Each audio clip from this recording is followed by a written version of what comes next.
क्या आपने कभी सोचा है कि सच्ची मित्रता कैसी होती है? क्या गरीबी, दूरी और समय भी उस दोस्ती को कम कर सकते हैं जिसमें प्रेम, विश्वास और निस्वार्थ भाव हो?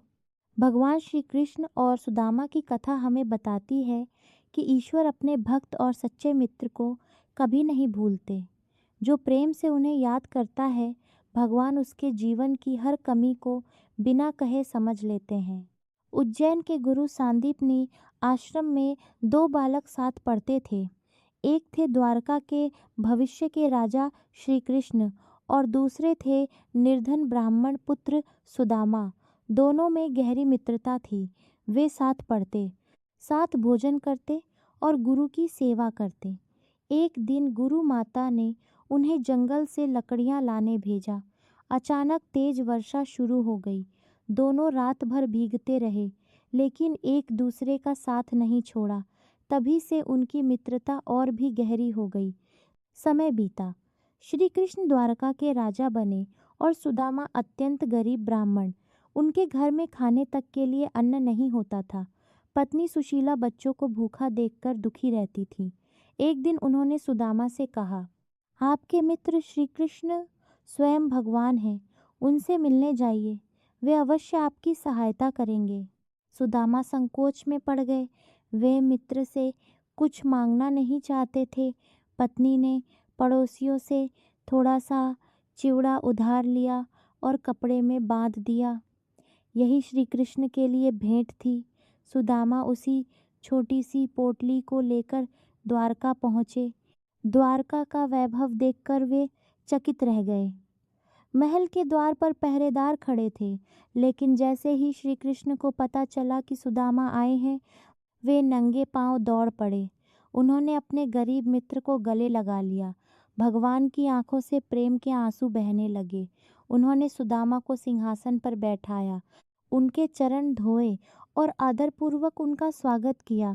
रुक्मिणी जी भी यह अद्भुत प्रेम देखकर भाव विभोर हो उठी। श्री कृष्ण मुस्कुराकर बोले, मित्र, मेरे लिए क्या लाए हो? सुदामा लज्जा से चुप रहे। कृष्ण ने स्वयं उनके हाथ से चिवड़े की पोटली ले ली। वे बड़े प्रेम से एक मुट्ठी चिवड़ा खाने लगे। दूसरी मुट्ठी उठाई ही थी कि रुक्मिणी जी ने प्रेम से उनका हाथ पकड़ लिया।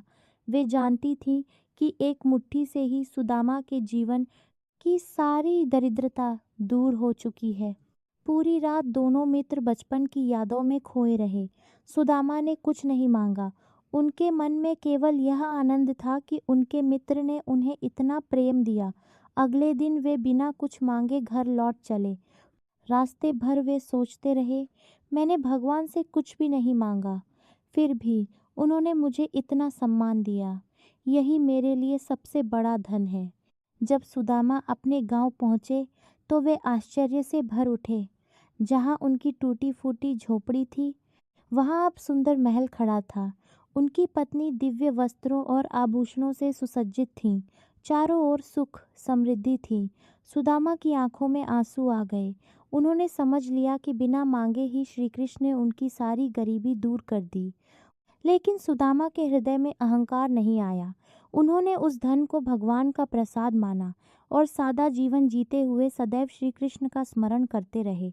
उन्हें समझ आ गया कि सबसे बड़ा धन संपत्ति नहीं, बल्कि भगवान का प्रेम है।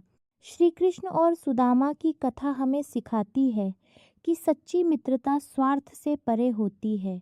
भगवान को महंगे उपहार नहीं, प्रेम से दिया गया छोटा सा अर्पण भी प्रिय होता है। जो भक्त सच्चे मन से भगवान को याद करता है, उसकी हर आवश्यकता भगवान स्वयं पूरी करते हैं। यदि आज आपके जीवन में कठिनाइयां हैं तो निराश मत हों। प्रेम और विश्वास के साथ भगवान को याद कीजिए। वे आपकी अनकही बात भी सुनते हैं और सही समय पर आपकी झोली खुशियों से भर देते हैं। अगर आपको श्री कृष्ण और सुदामा की यह प्रेरणादायक कथा पसंद आई हो तो वीडियो को लाइक करें, अपने मित्रों और परिवार के साथ शेयर करें और ऐसे ही अद्भुत धार्मिक कथाओं के लिए हमारे चैनल को ज़रूर सब्सक्राइब करें। जय श्री कृष्ण।